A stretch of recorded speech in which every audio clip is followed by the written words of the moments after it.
закажем? Я уже заказала нам кофе. Тома, ты не поверишь, я узнал о таком событии. Сегодня, 25 апреля, в IT-парке состоится выставка робототехники. И весь Кавказ представит там своих роботов. Мы, Осетия ТВ, будем вести прямую трансляцию. Ну ладно, это хорошая новость, отмахнись. Помнишь, на прошлой неделе к нам приезжали венгерские ясы, потомки Алан? Вспоминай, я тебе про них рассказывала. Я не попала к ним тогда на выставку. Оказывается, она продлится до 6 мая в музее Туганова. Это означает, что я успею сходить. Круто, но я больше по части кино. В кинотеатрах нашего города уже на следующей неделе стартуют две премьеры: «Новый Человек-паук 2» и «Дом с паранормальными явлениями». Ну а любители комиксов, спецэффектов успеют еще посмотреть «Первый Мститель» и «Дивергент».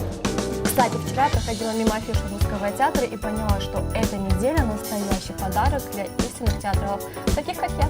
25 апреля будет шикарный выбор: пойти в 19:00 на горячий спектакль «Танго нашей любви» или же насладиться спектаклем «За двумя зайцами». Кстати, Артем, в воскресенье не упусти спектакль «Любовные истории» Сары и Леоноры.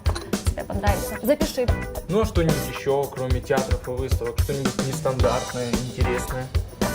Есть. В эту пятницу в мастерской Ланы Бегоева пройдет 15-я вот тусовка. В 18:00 тема вечера будет творчество Карлоса Кастанеды. А это означает, что любой здравомыслящий человек сможет прийти, пообщаться и узнать много нового.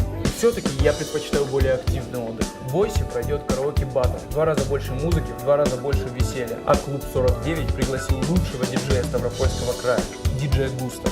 Пушкинский на один вечер превратится в дикий-дикий запад с ковбоями, шерифами и разбойницами.